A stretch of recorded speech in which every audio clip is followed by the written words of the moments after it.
Good day, children. In my last video I told you about metallurgy, the basic introduction, and then we started with the metallurgy of aluminium. I told you whenever the metallurgy is to be done, there are certain steps which are included or involved in metallurgy. The dressing of the ore, concentration of the ore, conversion of the ore into its oxide, reduction and refining. Now I already told you about dressing. This does not require any chemical procedure. It is just done by hand picking.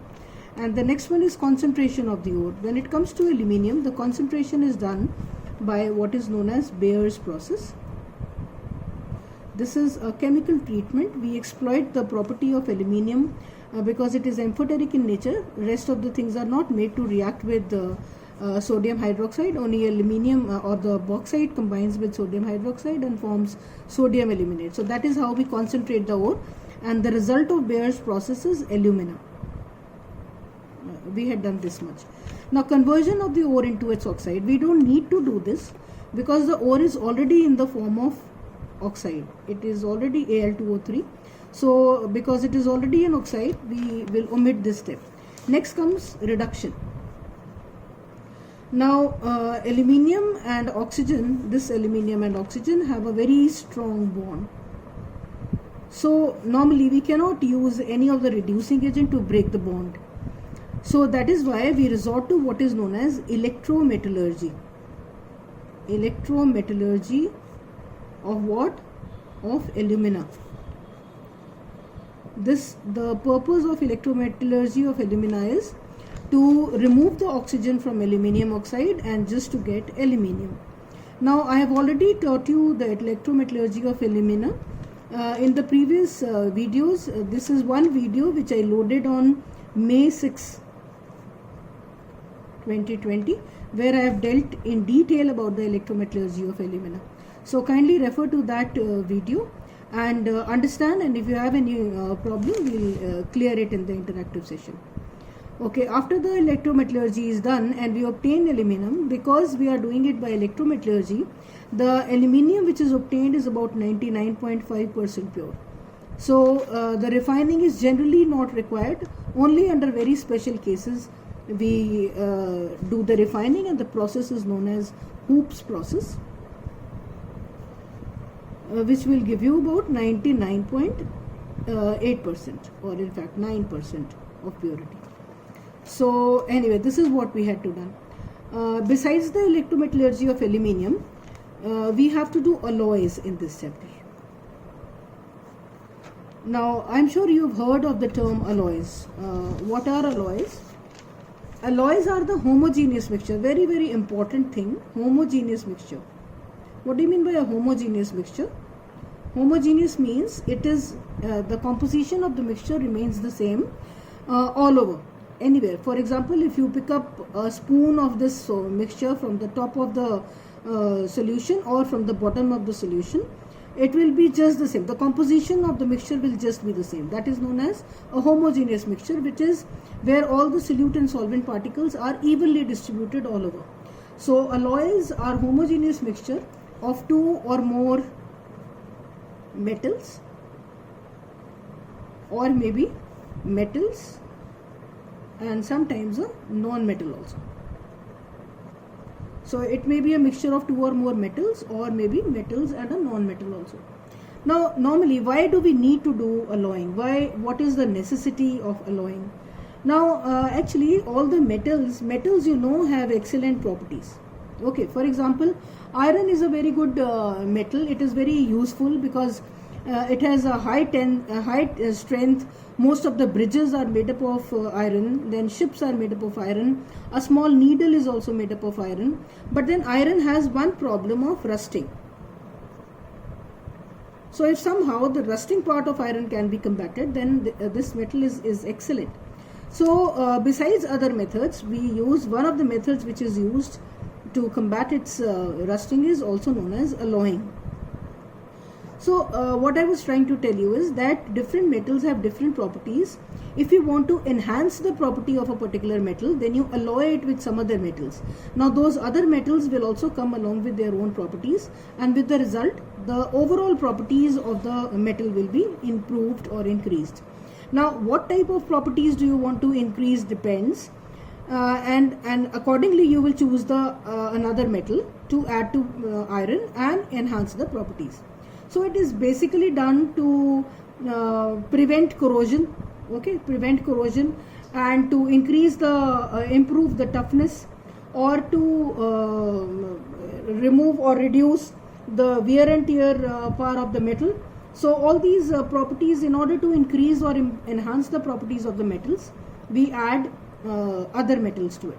So alloying will be improving the hardness and wear resistance, toughness, and other properties. Okay. So there are a few alloys which I am going to talk about over here. The first alloy I am going to talk about is duralumin. Duralumin happens to be the alloy of aluminium. Okay, it has 95% aluminium and 4% copper and 0.5% manganese and 0.5% magnesium. This is the composition of duralumin. By the way, we have 95% of aluminium in this. Aluminium is known for its lightness. Aluminium happens to be a very, very light metal. Because of its lightness, it is generally used for making aircraft parts or aeroplane parts, and also it is resistant to corrosion. So these are the two important properties of aluminium. It is resistant to corrosion and it is very light, unlike iron. That is why aluminium is used for making aircraft parts. Now, when we add copper and manganese and magnesium to it, then it becomes highly ductile also. Okay, and because it is magnesium imparts its strength. So the uses of aluminium is, it is used for making the bodies of aircrafts, for making the bodies of buses and tube trains. It is also used for making light tools. Then it is used for making pressure cooker, because it doesn't resist, and it has no bad effect on the food items, whatever is being cooked inside. Aluminium itself doesn't impart any harmful properties, so that is why it is used for cooking. And then it is also used for making some windows or doors, and these days for handles also. So these are some of the uses of duralumin. So remember, duralumin is the alloy of aluminium. It has the highest percentage of aluminium. Besides duralumin, other alloy is stainless steel. Now, as I was just telling you about the good properties of iron, but because of its problem of rusting, we have to mix it with some other metals. So in stainless steel, it contains about 73% of iron, 18% of chromium, 8% of nickel, and 1% of carbon. So nickel and chromium, they impart luster to stainless steel, and carbon imparts hardness. So these two properties are improved in case of iron, and together what becomes is known as stainless steel. Stainless steel is more versatile as compared to iron. Now it is used for making utensils. Then it is used for making cutlery, the forks and knives which we use. And then it is also used for making ornamental pieces. Because of its shine, it is used for making ornamental pieces. And then it is used for making automobile parts also. If you look around yourself, in daily life also, you can think of a number of uses of stainless steel. Then it is also used for making surgical instruments. Best part of this is that you can wash it any number of times and the thing becomes as good as ever. So for the surgical instruments also, it is first used, and then it is washed and boiled. So nothing happens to it, and that is why, because it can be autoclaved or it can be boiled again and again without causing any harm. So that is why it is used for making surgical instruments. Then the next alloy you have to do is brass. Brass is 60 to 70% copper and 40 to 30% zinc.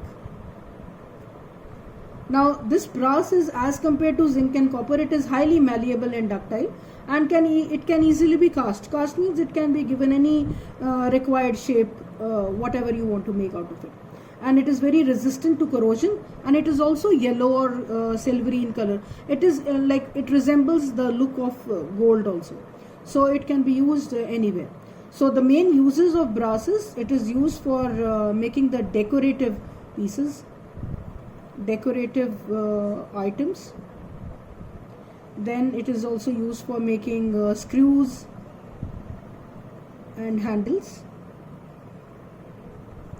Then it is used for making cartridge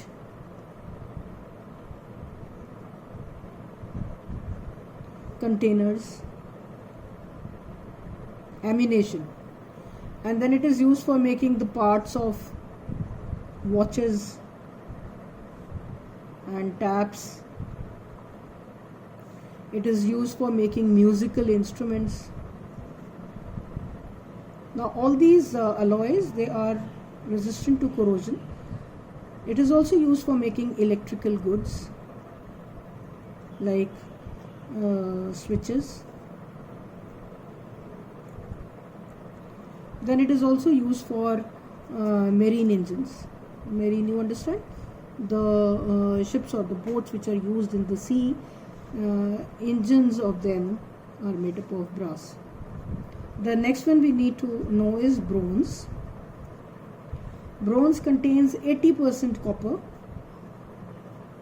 18% tin, and only 2% zinc. So it is hard and it can easily be given any required shape. It can take up any polish you want, and it is very resistant to corrosion. The uses of bronze are, it is used for making medals. Bronze medal, you must have heard about it. Bronze medals. Then it is used for making statues, coins, utensils, and bearings also, ball bearings. So these are some of the uses of bronze. And the last one we have to do in this alloys is solder. Solder is also called fuse metal, F-U-S-E, fuse metal. It has 50% lead and 50% tin.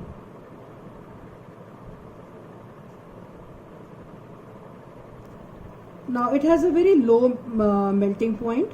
So it is also known as, why it is known as fuse metal, because you must have studied in physics that we make the fuse wire of a material which has a very low melting point, so that if just in case there is any short circuiting or something, then the fuse wire breaks quickly and the disconnection happens and the appliances are saved from damage. So that is why it is used for making the fuse wire.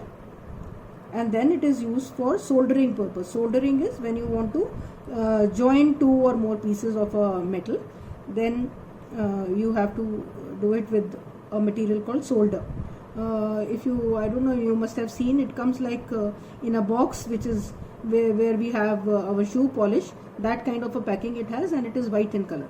It is known as solder. It is used for joining the two pieces of wire or any such thing. So that is all we had in alloys, and that is all we had in this chapter. Next time I'll be starting with the practical chemistry, where I'll be giving you the details of the written portion as well as the diagrams, and myself and Seema Chaudhary ma'am will be performing the experiment to show it to you. Please watch it carefully, and let's see how you can make the files. Alright children, have a good day. God bless you all.